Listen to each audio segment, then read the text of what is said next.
Okay. Finally, we can start playing Romance Club. Let's make everything. Everything is good. Episode 10 out of 10. Season 2. The end of the season. Of the second season. Lou hopes to be wrong. On the last episode, we saw a lot of signs instead of normal signs. Signatures. Yeah. First declaration. We hereby establish this declaration as the foundational document of a surviving and united humanity. Yes. Will an execution fix anything? The executioner is bound to become a murderer.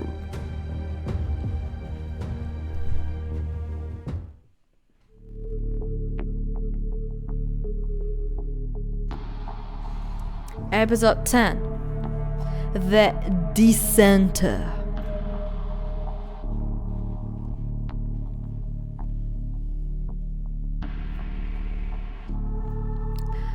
The holographic signs changed one by one. The roof of a skyscraper, the wall of a store. Oh my god. What's going to happen now? The few passerby in the area froze in their tracks as they stared at the house and buildings. What? What does that mean?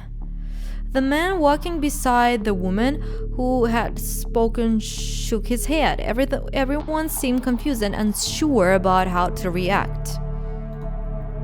And yet no one seemed to have any doubts about what had promoted the appearance of the symbol. Lou looked around, searching for the hooded hacker, but he had already disappeared. I don't remember ever seeing such loud demonstration of dissent.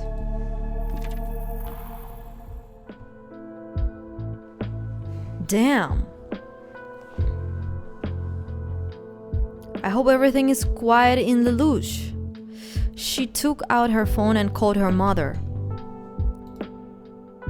Yes, Lou? Her voice sounded sleepy. Did something happen? Everything is fine, Mom. Were you sleeping? Oh, I'm sorry. Open the window. Is it calm around there? Nobody is making any noise? 1 second, wait. You're scaring me. Everything is quiet. It's nighttime. Nighttime? It's evening. We have got hackers in town messing around with the holograms. The authorities won't like it. I called just in case. Okay. That's it for now. Go back to sleep. Oh, Lou, be careful out there. An expensive car stopped behind Lou. Its driver rolled down the window, leaned out, and spat, obviously annoyed. Lou put her helmet. This is unheard of. How dare they? The psionics are getting insolent. It was the right move to pass the new law. You have to put pressure on these people. A woman sitting beside the driver looked at him in bewilderment. In my opinion, it's too much pressure. This reaction was to be expected.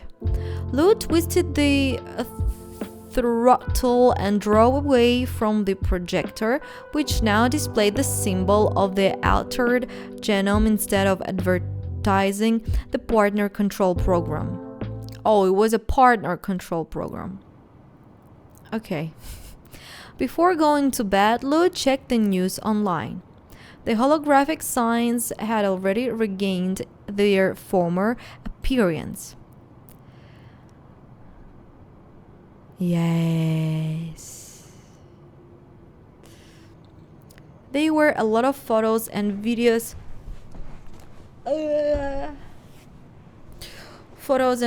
From astonished citizens, but official news portals presented the incident in as dry and neutral a manner as possible. They wrote about a software failure that experts were looking into. It wasn't likely that everyone was going to buy the glitch story, but apparently the authorities had not yet formulated a more convincing tale. How will the church react? The council? Joy lurked in the depths of her soul. Someone, in spite of everything, had not remained silent in response to the restrictions on psionics rights. Far more palpable, however, was her fear. For her friends, for the future. What if the hacker or hackers don't stop here? Frightening images appeared in her mind's eye.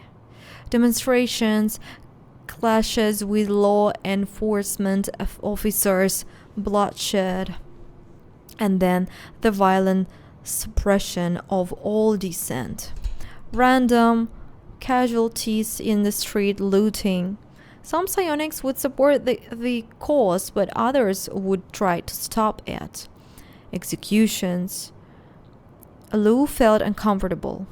She grimaced and asked herself, "Did you really think you could stay out of it?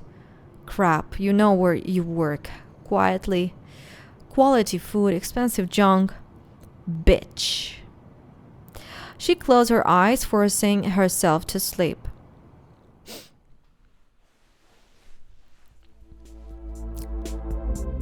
In the morning, Baretti had a long and boring conversation with all the guards, the length of which boiled down to: think about what you discuss and where, and know that the United One forbids anyone to participate in any sort of public demonstration, even if absolutely legal and harmless. At the end of his speech, the prior appeared.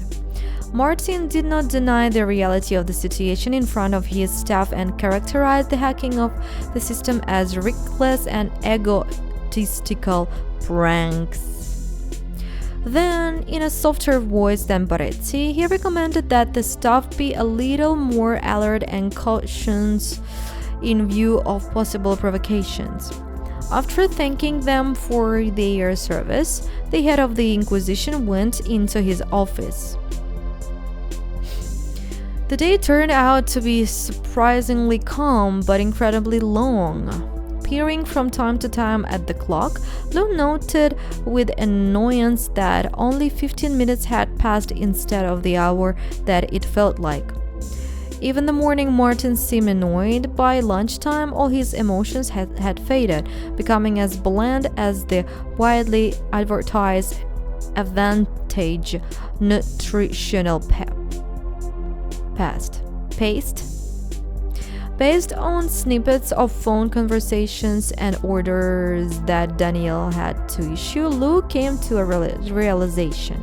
The change in hologram display hadn't been the only extraordinary event that night. All sorts of peculiar shows of dissent had appeared at other locations too. Evening that happened in New Paris and beyond, however, was no longer talked about.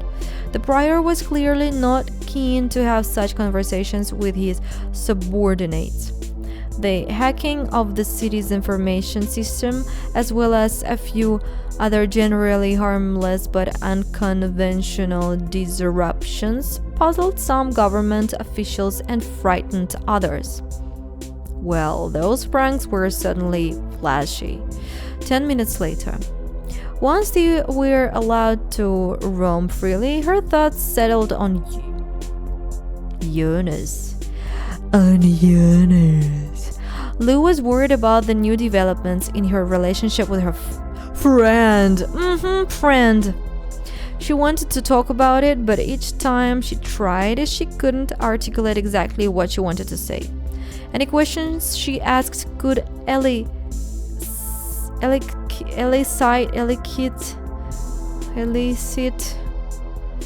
I don't know how to read that word, counter questions, and she had no idea how to answer any of them.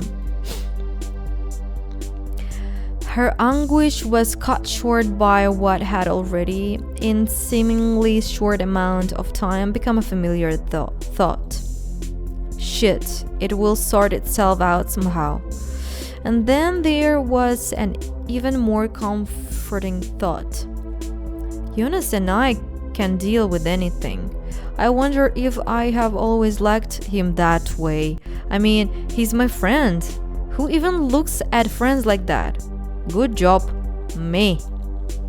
How does he feel about this? Does he feel like we are just helping each other out? Like swapping discount coupons? Oh, Lou. No, what am I saying? That's not how he sees it.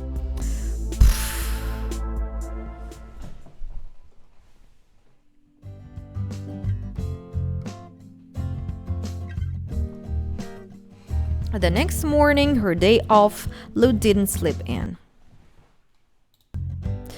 Tina's call woke her. Hello, hi.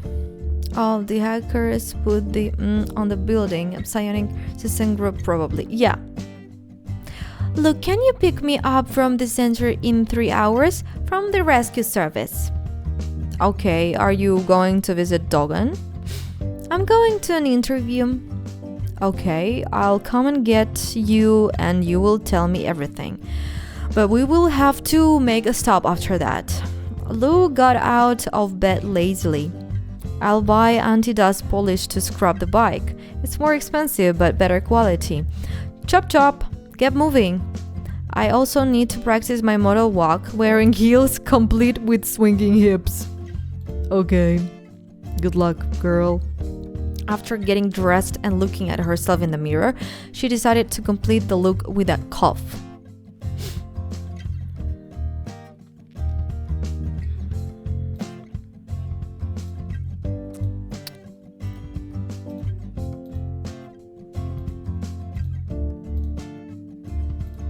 Okay.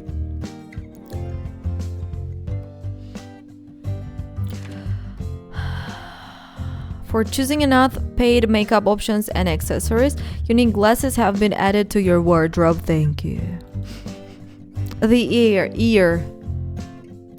Then she checked how much money she had left and figured out when her next salary was going to be paid. She smiled satisfied. It's about time, it's been too long. Then she went to get her friend. Not this friend, but okay. Tina waved at her and she approached. Hello. Hey. Without delay, she hurried to share her news. I'm going to be working with Dogan now. Well, not all the time directly with him, sometimes. Anyway, they hired me for the rescue service. Cool, so you have made up your mind. Congratulations. Lou gave her a helmet. Put it on. Why do rescuers need pyrokinetics? For hitting metal to make it easier to bend with telekinesis. You know, like if there is a jump door or something. They also said that I could pair up with a cryokinetic. I heat something up, they immediately freeze it, and that way the material breaks down or becomes brittle.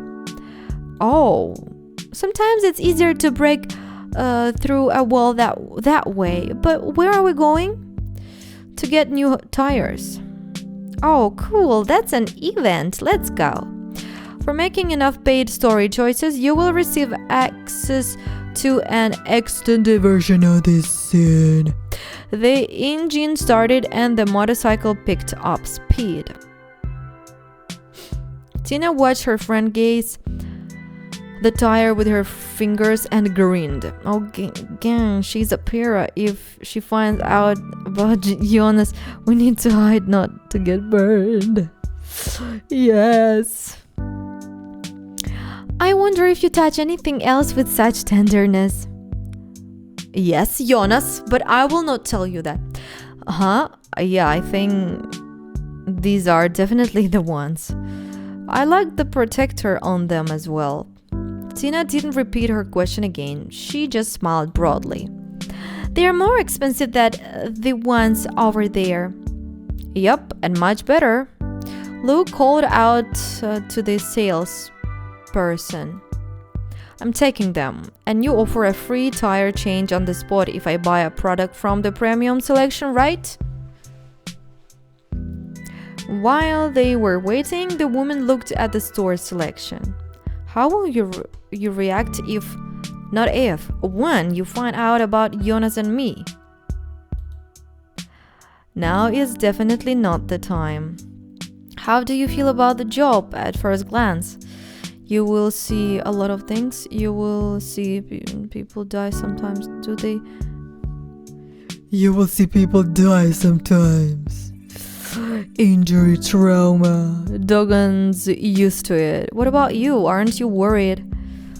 I am. Thanks for follow. Welcome.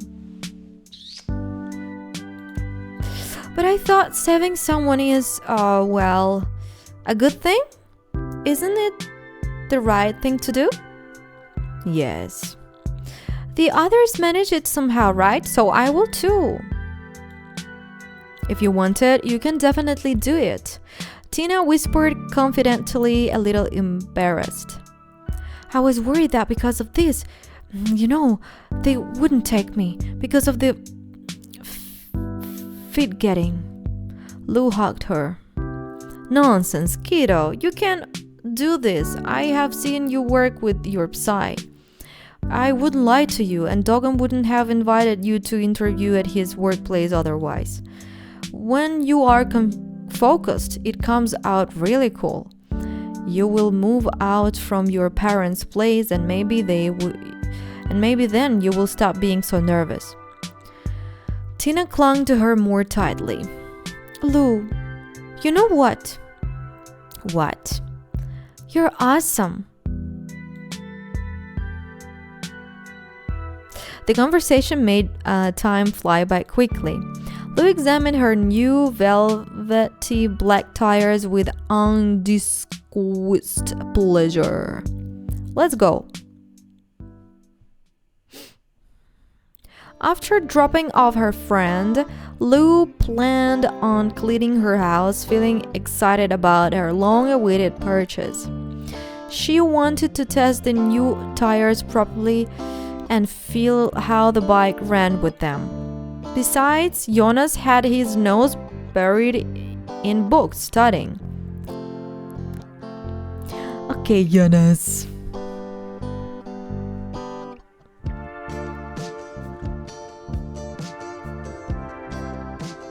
It was already dark when Lou, having finished her course, rode the bike out onto the street. The battery light on the dashboard flashed, reminding her that the electric bike needed to be charged periodically. Lou turned into the nearest station, plugged in the cable, and waited. Another advantage of the internal combustion engine was that filling the tank with gasoline was much quicker. Theoretically, it was possible to plug the bike into a socket at home. In practice, however, the problem wasn't just the significantly decreased charging speed, but also the electricity bill. There were no discounts for residential buildings, so charging the battery at home could easily punch a hole through the budget of an average city dweller. Sighing contentedly, Lou glanced down at the wheels. Awesome, now I will get out of town, hop on the highway, accelerate, and everything else can go to hell. She patted her pockets and found the fuel vouchers given to her when she joined the AC. She looked at the expiration date stamped on them. Today is the last day, and the chaplain said that They were strictly for official use. A station attendant approached her, smiling politely. Nice bike, mademoiselle. Do you need help charging it up? I'm almost done, thanks. Nodding at the vouchers in Lou's hand, the attendant asked, Will you be paying with FV? Lou was fighting the desire to get her bikes charged for free. And where do you put them after? The station attendant seemed to suddenly think she was being tested. She stopped smiling immediately and answered tensely, We do as required. We are very strict about this, mademoiselle. We immediately enter the numbers into the database, and at the end of each week we transfer them to you, to the procurement division. Everything is strictly accounted for. You are from the assistant corps, aren't you?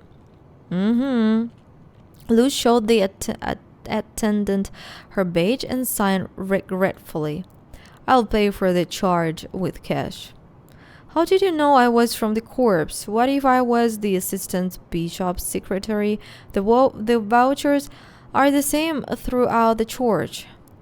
Who else would be interested in them? The inspectors are usually conducted by the AC. A little embarrassed, she added, Plus, I can tell by looking at you. What? There is this power about you. Confidence, I guess. Great. I have lived to see the day. Before she stepped back, the attendant waved a hand vaguely in the air as if indicating the houses around them. What was going on the other day, huh? I mean the holograms. I don't remember anything like that happening before, and the news didn't really explain anything either. The holograms, yeah, it was unusual. Were you scared?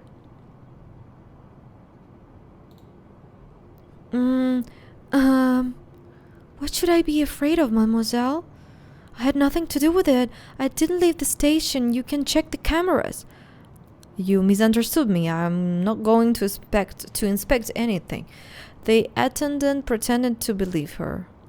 I wasn't afraid. If something were to happen, I have nothing against the psionics, if that's what you mean. What do you mean by if something were to happen? Well, one never knows, right? Someone did all that for a reason after all. The motorcycle was charged now. Lou unplugged the cable and put on her helmet. Thank you, mademoiselle.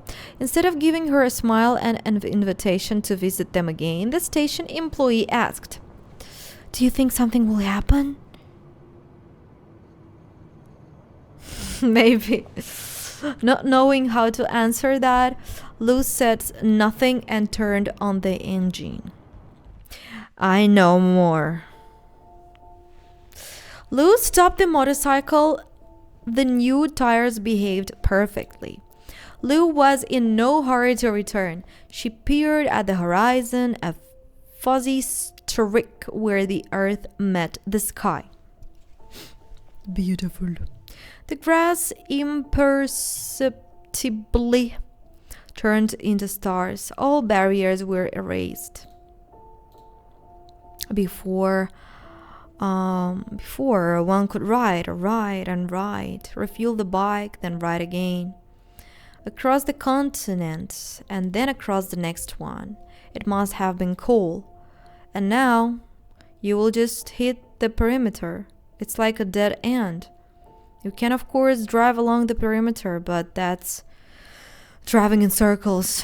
That's not much better, and every village is monitored. Cameras, security posts. She pulled her fuel vouchers out of her pocket.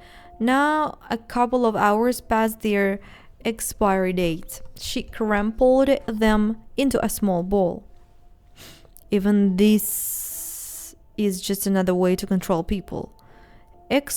Stored information about who you are, where you charge or refueled your vehicle, and then it's funny, even the prior has a rhythmic spiral on the wall. A spiral, not a circle.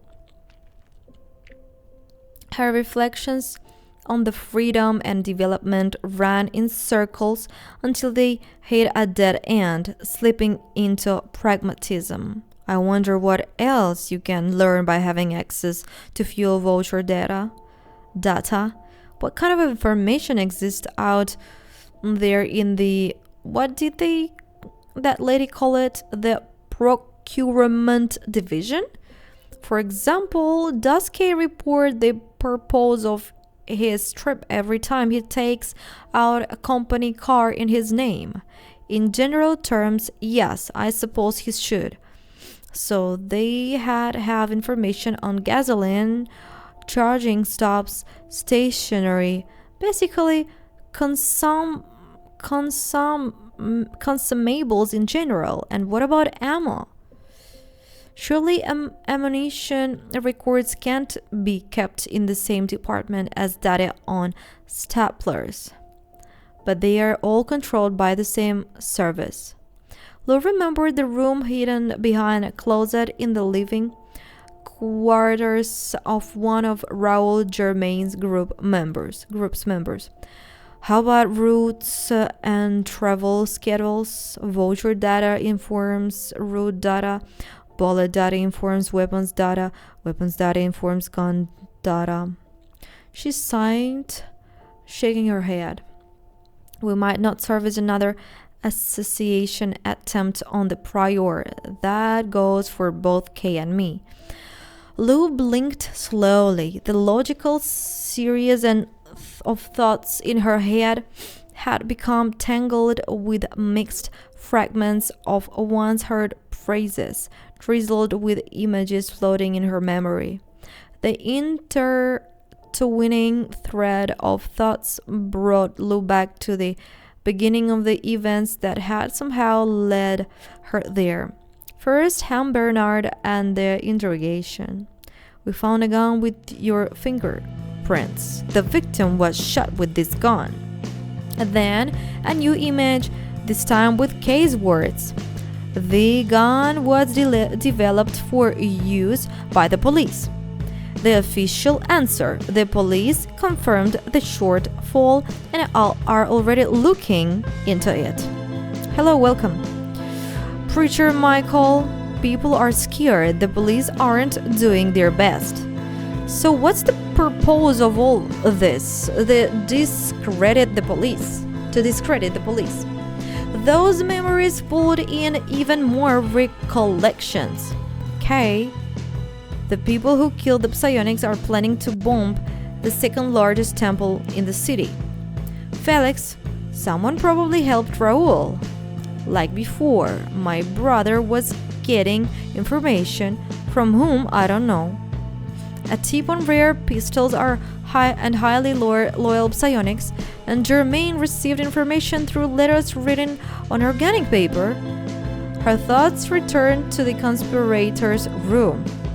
And there are also the routes and itineraries of church employees' planned trips. A lot of people could die. People are afraid. What did Aristide say? You shoot 5 and write of 10 in the report. Fatigue Deschamps meets Paul.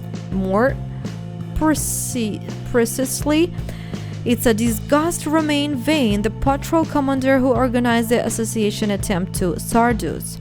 Before he dies, he makes one call. To whom? We don't know. Did he organize the first assassination attempts as well? The death of the prior. Why? Discrediting the police, sowing fear among the people, killing the head of the Inquisition. It's a solid line of events. It all works together, so who benefits from all three? Discrediting the police isn't good for the council. Martin's death not good for the church. Everyone benefits from panic. A frightened society seeks stability and supports anyone who can provide it. However, Ivo is only one person. He can be replaced. Jean-Pierre was at both assassination attempts. letters on organic paper, that material is most suitable to watercolors. But how could you be everywhere at once? How did you get the commander at the perimeter to work for you? Nah. Blackmail? Did you learn about the hunting at the illegally decommissioned bullets? How? Emma. Remember Daniel's explanation. It hardly makes sense to be jealous of Joseph Queenard. He and Letitia are childhood friends. He is an ordinary statistician from the procurement division. Fuck. Look, guys, look. Well...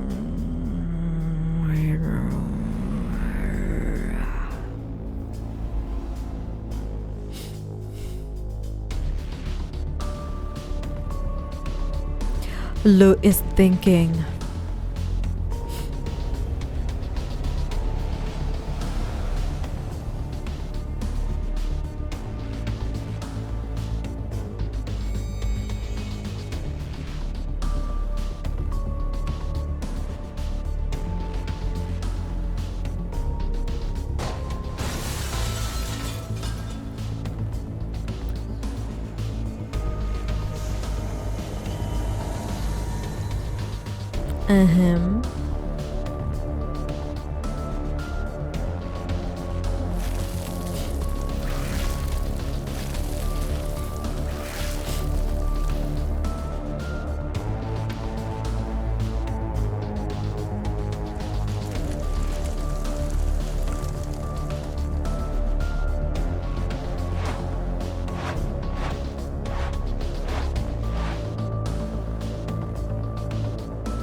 Yo, those are some special effects there. Wow, got none of those in Moonbur. Of course, because it's a new story.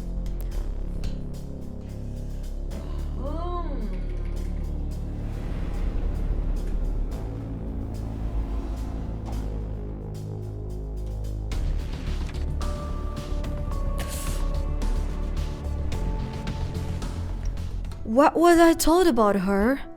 That from a very young age, she participated in all manner of social events.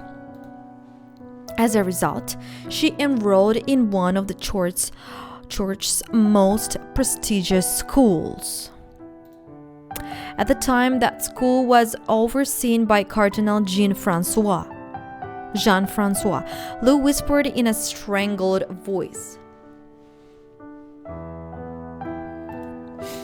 That bomb, the assassination attempt on Evo, did it truly upset you deeply? What the fuck do you need this for? You are already at the top. She felt fear. Real, bone-chilling, stomach-churning fear. Я в основном пою на стримах. Играла в Ведьмака, сейчас еще играю на стримах. В основном пою. The stones at the side of the road slid in different directions, screeching under the influence of her sigh. Lou pulled herself together. А ты играешь в клуб романтики? Ну, я еще играю в огромное количество приложений, похожих на клуб романтики, русскоязычных. It's all just speculation. I need proof, indirect proof at least. Or something that contradicts what I just made up. I had get kicked out of the service for even suggesting something like this, and that's if I'm lucky. Yeah, I could be charged with slander, disseminating information that discredits the church, protesting and attempting to undermine the public's confidence in the authorities. Не, я только начала. In any case, it's best that I don't share any ideas like this with anyone for now.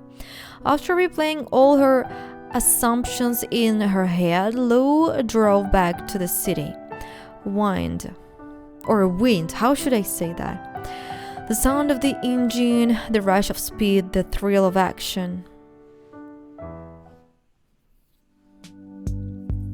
The attendant on duty reported that Narcissus Wayne hadn't come in yet. Lou waited at the entrance to the AC building, watching New Paris bathe in the golden colors of morning light as she shivered in the fresh breeze. According to the weather forecast, a cold spell was taking hold of the city. A car stopped in front of the entrance and the chaplain got out of it. Greetings, Mademoiselle Reed. Don't ruin my day. I hope you haven't been fired. Monsieur Wayne. I'm glad to see you too. Two? Fine, are you waiting for someone? You? Well, please come into my office. He gestured for Lou to sit down and made sure that she didn't put her elbows on the armrests. And then he spoke. So? Monsieur Narcissus, I have a favor to ask you as the overseer of my district. I need to make a request regarding a specific individual. Any information would be helpful. First of all, I'd like to know what his work involves and what data he has access to. Nothing secret, of course. I'm not asking you to break any regulations. I am only after the information available to you. Hector Baretti's clearance is much higher than mine, and his office is much closer to your current place of work. Lou tried to make her voice sound calm. Спасибо за подписку, очень интересный истории, даже сам просто дополнение пройти. Хорошая игра, да. Особенно в русской озвучке. It would be better if the request comes from the outside so that my name won't appear alongside it. Is that possible? It depends on the person. If my clearance is sufficient, then yes, it's possible. Who are you talking about? Deacon Joseph Quinard, an employee of the procurement department. Surely your inquiries are for a good cause. I promise. And of course, you understand that if management asks about this, I will tell them the whole truth. Of course. The chaplain stared at Lou for a long time. Then he asked seriously and sympathetically, Mademoiselle Reed, have you got yourself in trouble? She answered evasively, but still very honestly. It's not clear yet, Monsieur Wayne. Okay, can I wait a few days? Yes. I'll try to find out more, and he didn't take his eyes off her. Be quiet about this. Do you have the same number? Yes, sir, thank you. That's it then. Stop distracting me. Go, I'll be in touch. Bye-bye. As she approached her bike, Baretsi called. Both Lou and Kay were needed that day. As they awaited the boss in the waiting room, Stone looked at his partner, puzzled. He definitely noticed both her anxiousness and lack of sleep. After a while, he cautiously asked, Lou? There's nothing to talk about? Yes, I don't want to look like a fool. I have a hunch about this. I don't want... There is no... I want to look like a fool. I've got all sorts of nonsense in my head. She smiled wearily and sighed. Still, I want to check something out. Can I help? No, but thanks anyway. I'm afraid my reasoning will only confuse you. I will tell you, of course, if there is anything to tell. Reed Stone, good morning. The prior has been summoned by the vicar. We leave in half an hour. In uniform. Be advised that there is tension and anxiety in the community. There may be people outside, journalists with questions, activists. Monsieur Barezzi, are we expecting another attempt? Who should we look out for first? Well, just in case. Everyone read. And just in case. You have clear instructions. Monsieur Martin's safety is your priority. After adjusting her uniform, Lou tended to her hair. Grandmother's color. So bad. Is that really all? Okay. Thank you. Lou looked at her reflection in the mirror and drank strong tea to stay awake, thinking to herself, calm down, get all of that out of your head right now.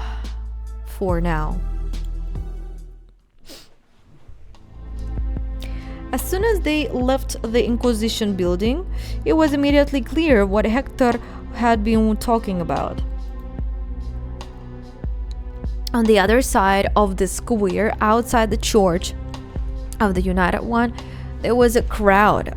They were also by the administrative entrance. People seemed to be waiting, if not for the vicar himself, then at least for someone from the higher clergy to appear. The psionics moved forward, covering Martin on both sides. The main guard team quickly moved as well, providing safe passage to the temple. AC officers were on duty by the steps. After making it through the cleared space in the square, Ivo, Kay, and Lou ended up in what felt like a human corridor. Journalists and citizens swayed toward the head of the Inquisition. However, some barriers and AC personnel held them back. Monsieur Prior, would you like to comment on the expansion of the powers of the Church? What happened to the holograms? Did you find those responsible for similar graffiti in the settlements? We want to know the truth. Is the Inquisition expecting riots? Well, are they setting up additional posts? Give spiritual power to the Church and governing power to the Council. What do your psionics guards think about the new restrictions on their rights? Will the number of unpaid work hours increase? Lou was blinded by the flashing cameras. Ivo remained silent. The crowd pressed against the barriers. Raising their plastic shields, the guards on the temple held people back. But even so, the barriers were pushed forward toward the stairs. Kay didn't react for his weapon. He probably didn't consider it necessary at that point, but allowing anyone to stop the prior from entering the temple was out of the question. If it was even more unthinkable to let anyone touch Martin. Use Vector! Lou gently directed her psi toward one of the sections of the barrier. The metal barrier jerked slightly, pushing away the most stubborn members of the crowd. Hey!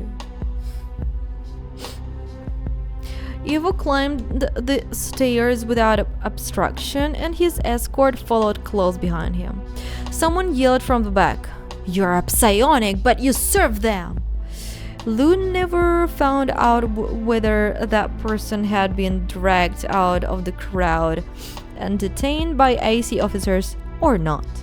The doors closed behind them, cutting off the noise from the street.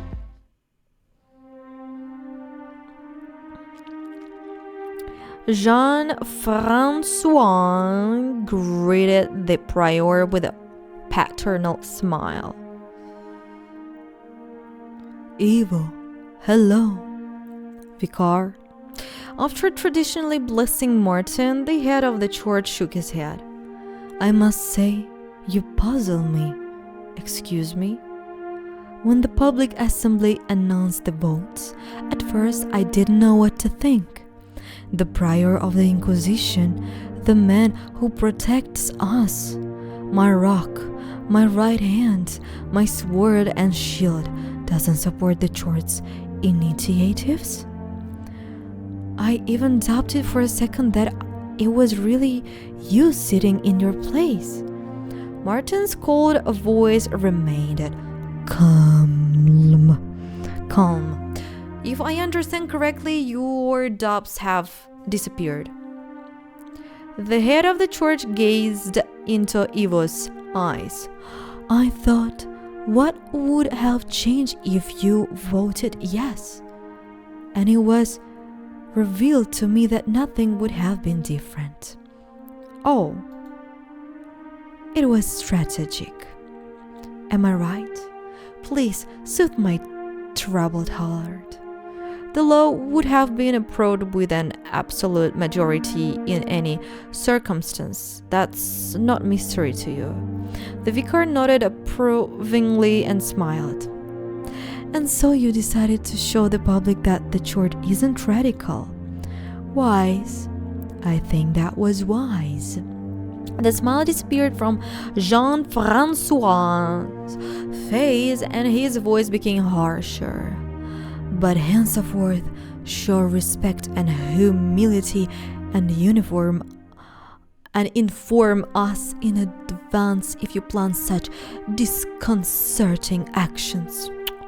It's his own decision to vote. Thank you for your guidance. Guidance? Is that right to read it like this? Is there anything else I can do to serve the church?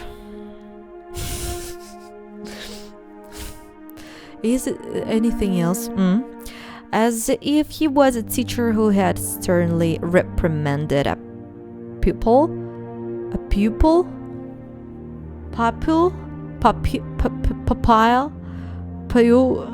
The vicar composed himself again and spoke softly.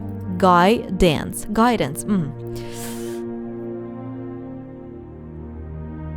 Pupil.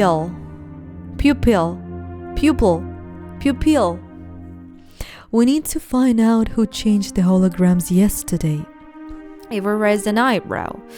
Oh, I know this kind of offense falls under the jurisdiction of the police. Still, I ask you to find a reason to involve the Inquisition in the investigation. After all, the advertisement for church programs went down as well. And those are not just pictures, they are ideological displays, beacons guiding society on the right path. This insolence needs to be clearly condemned. Perhaps it is just that the hacked projectors are all connected to a single network? That would be a preferable situation. However, don't we have a free interrogator that could reinforce the work of the public guardians of the law? I will arrange it. Thank you. I count on your rigor and diligence. We cannot afford to turn a blind eye to this kind of behavior. These are troubled times. If I'm right and it's him, but if not, how should the prior react to such a statement? We need to exercise special caution now. Even the guards of the prior of the Inquisition are nervous. Lou threw a quick glance at her partner. Stone's face remained impenetrable. She also tried with all her might to appear calm. Nothing is clear right now. Until Narcissus gets back to me, I need to forget. Is there anything you would like to ask? Surely the newly adopted law has caused you some worry. Ivo gave the psionics a short nod, indicating that they were allowed to answer. Thank you, Vicar. No questions. We understand everything perfectly. The decision was necessary, Vicar. Oh, and yet it was a hard one. Believe me, very hard. Nevertheless, it is immensely encouraging that this event hasn't shaken your faith and loyalty. Faithful psionics will always find protection and patronage in the arms of the Church. Jean-Francois looked away, pondering something. I think I'm still... Oh, yes. He took Martin by the arm and slowly led him around the hall.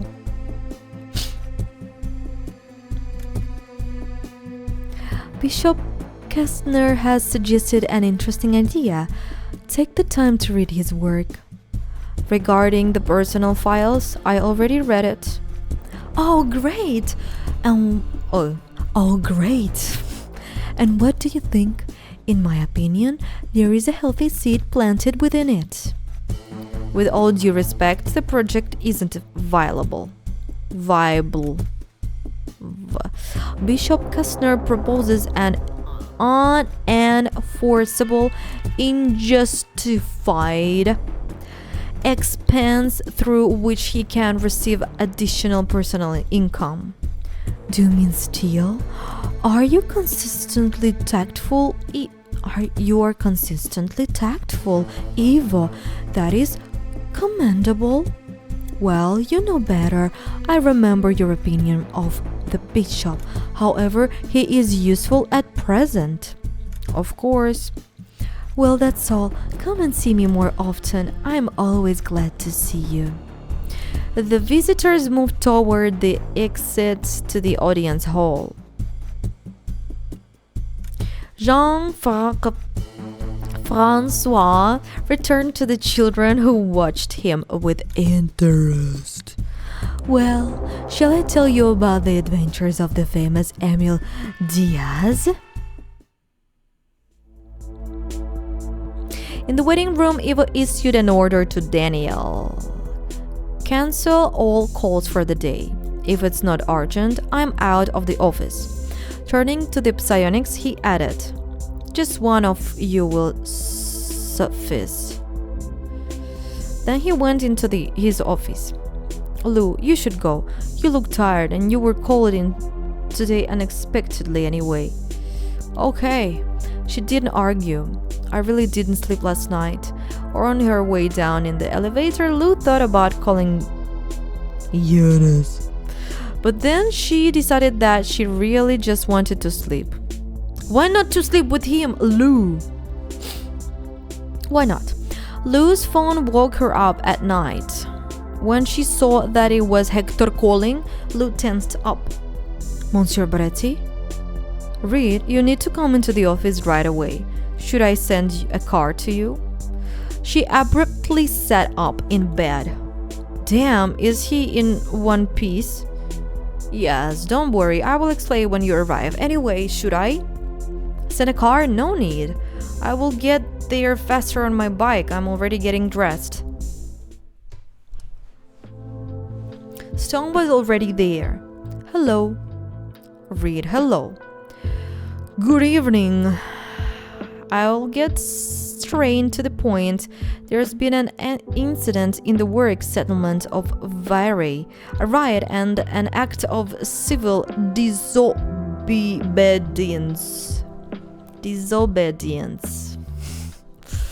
The factory was shut down and the guards were killed. Their families were assaulted, and there are injuries of varying degrees of severity. The situation in the village is already under control. The resistance has been suppressed. Were the security guards AC officers? Yes, the criminals sabotaged production and started making demands. It's not clear what they were counting on. During the punitive operation, some of them were liquidated. 20 people were detained.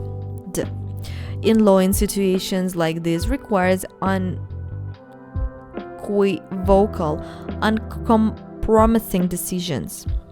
Execution. Barezzi straightened the hem of his jacket, which concealed his weapon. Yes, Monsieur Martin is flying there. He looked at his watch. In 20 minutes. It's raining in Virey, so I advise you to wear raincoats. Questions? Why does the prior need to be present? As I understand it, Monsieur Martin wants to personally monitor the way the official regulations will be enforced. He disapproves of the vindictive cruelty. When Lou seemed confused, Hector explained. AC officers were killed. Those overseeing punitive measures could succumb to emotion, let's say, before executing criminals. What caused the riots? The empowerment of the church. Lou and Kay moved to head to their respective servers' rooms. And yes, I shall warn you, there is a psionic woman among those arrested. What did she do? She used her psi to torture and kill several people, including a child. Lou found a raincoat in a closet.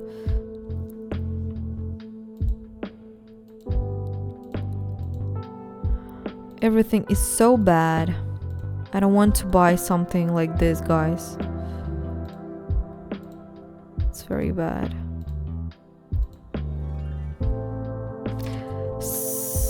You didn't unlock the achievement for the number of paid outfits purchased. Okay. Suddenly the room started feeling unbearably small. The ceiling and the walls began to close in on her. A psionic woman is among those arrested at the center. Her lips whispered a silent thought. I knew it was only a matter of time. I need to get some air. Passing by the elevator, Lou darted out onto the stairs, then onto a small balcony.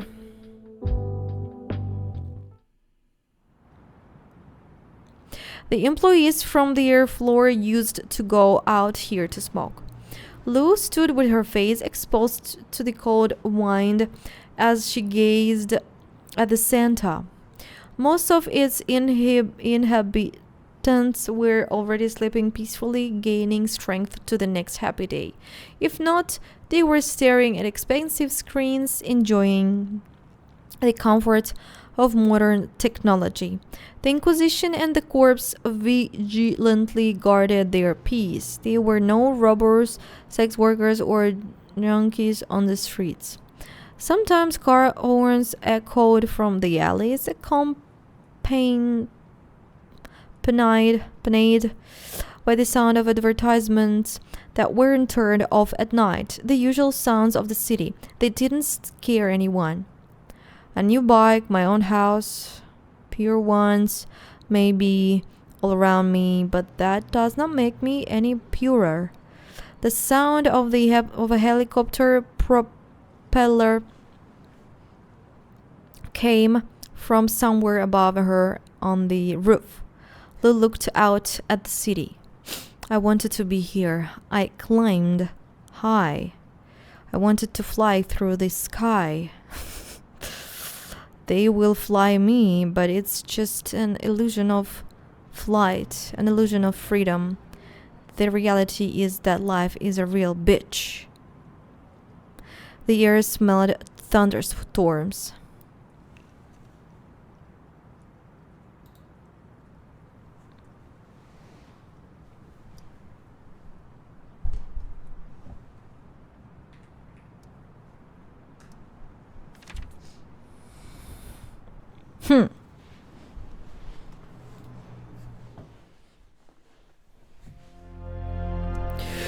The dawn was dim. It was drizzling.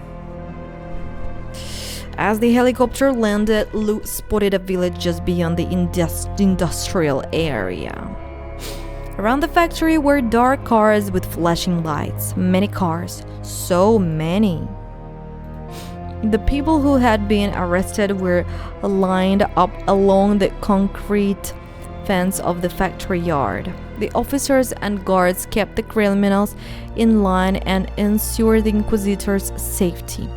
They remained focused, showing no signs of anxiety. Only the shell casings that occasionally rolled underfoot served as a reminder of the battle that had taken place there. Eva Martin stopped under a canopy to listen to the interrogator's report. The meaning of their words eluded Lou. She didn't want to listen. She felt uncomfortable about the imminent punitive measure, or to be more specific, the mass execution that loomed ahead.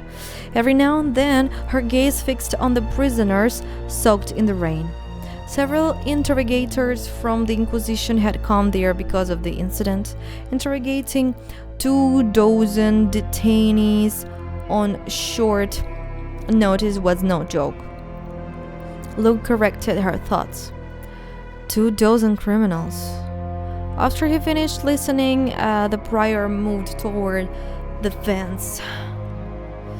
Kay and Lou followed. An energy umbrella was unfolded over Martin's head. Such device lost charge quickly, so Baretti didn't give any to the guards. Eva walked along the line of those doomed people who had a few hours ago killed other human beings, the guards of the factory. Some looked past him and others lowered their eyes, but some didn't hide their hateful stares. A middle-aged man who was standing with great difficulty looked at the sky with one eye. The second one was swollen shut. The prior asked sternly, his voice loud, Were you beaten?" It didn't answer. Marc Joncier, it turned out, was also there. He emerged from a car parked nearby, and after giving a brief nod to Lou, he turned to Martin. "Monsieur Prior, he was better during the arrest. I saw pictures like someone draw how like Mark and Lou together. Interesting, Mark wasn't interested in hiding any facts, so he immediately began. I will be happy to read that love line. It's interesting. But we don't have it, guys. So he immediately began to describe the situation more clearly. Some people got banged up after the incident. The officers were nervous. In the turmoil, it wasn't possible to immediately restore order. We are now ensuring that everything goes according to protocol. While the inquisitors were talking, Stone spoke softly to Lou. How are you? How are you holding up?" "Fine." She was about to put on her new hood and froze. A woman at the end of the line noticed the exposed tattoo on Lou's raised arm. Catching Lou's gaze, the criminal showed her wrists, which bore the same letter, Psi. Crap. In the back of her mind, some part of Lou had hoped that she wouldn't figure out which one of the 20 detainees on death row was the psionic. The woman moved her head subtly, as if beckoning Lou to her, asking for help with her expressive eyes. Scolding herself, Lou pretended to just walk past the detainee. When she got closer, the woman whispered, "The second workshop. Save him. Save him. The second workshop. Save him." Eva returned to the canopy. Joncier and the interrogator who had spoken to the prior earlier followed. Yes. The inquisitors inspected the documentation. Martin clarified the details, checking if some of them were legally entitled to a pardon. They had worked in the hazardous mining industry, escaping capital punishment.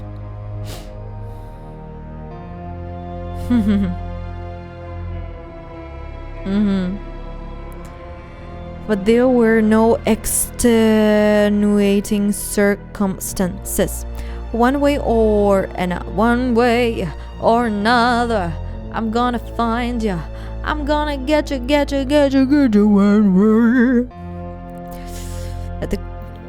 One way or another, all the criminals had blood on their hands, and death awaited every single of them. The words of that psionic woman hadn't left Lou's thoughts. Who was she talking about? What am I to make of this? What do I need this for? What do I need this for? That was basically her last request. Shit. Okay.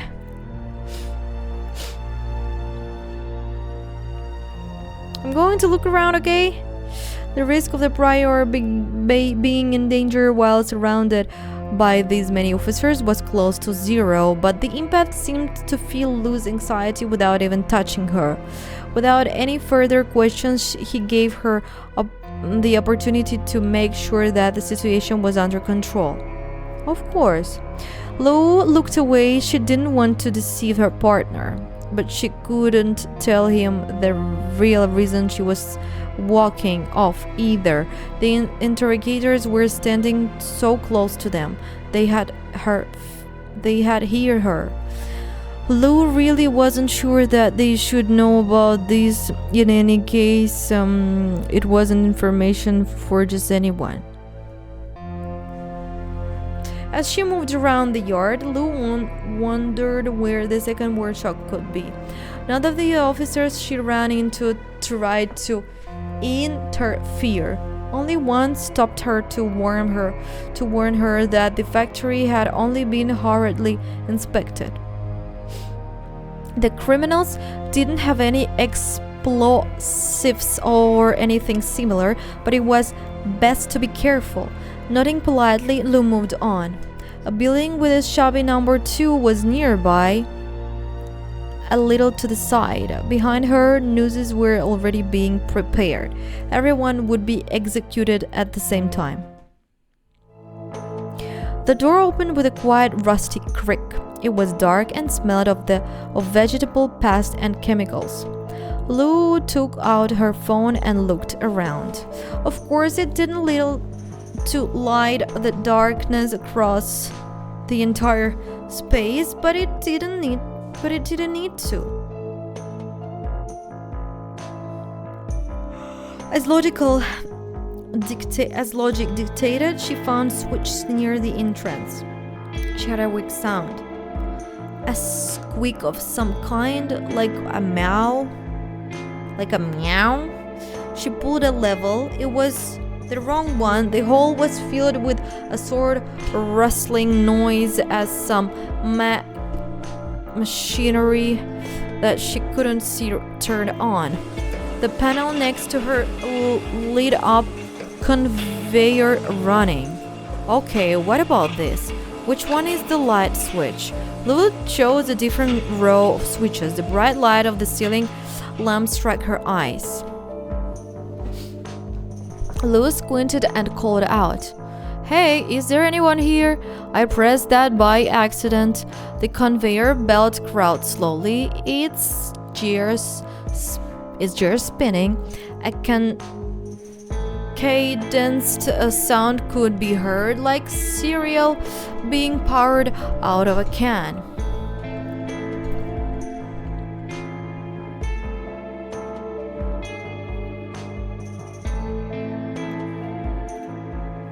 It didn't work. The screen blinked, cycle not completed.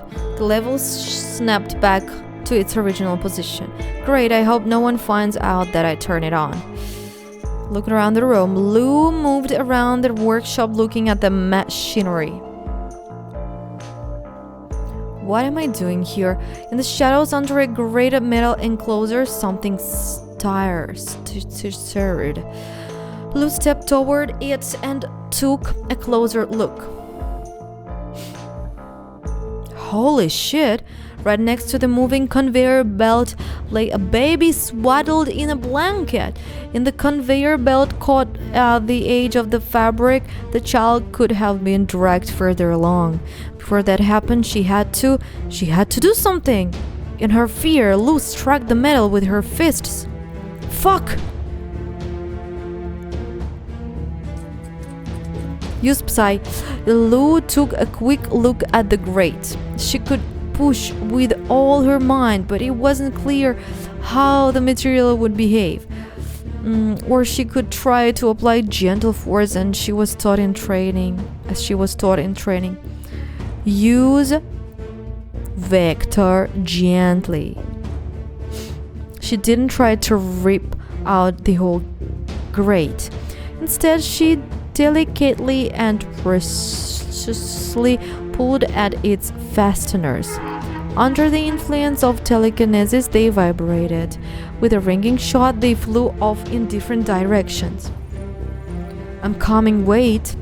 Ignoring the blood of the wild pain under her eyelids, Lou threw back the grate. She bent over the conveyor belt, slipping her hand under the casing. That's it, slowly. Are you scared? I'm also pretty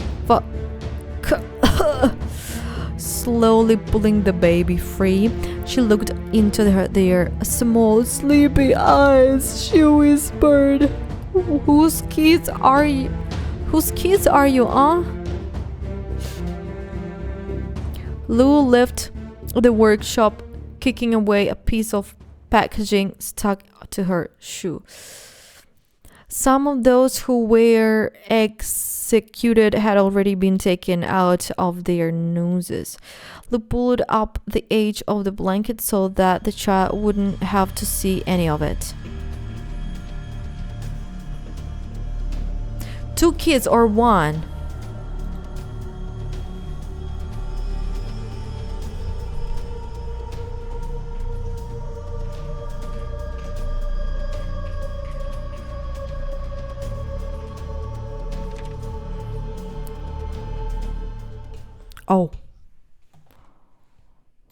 Oh, really?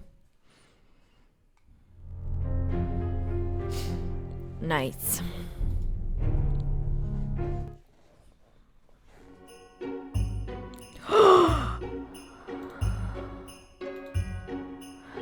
Yes. 14 episodes, guys, in the 3rd season.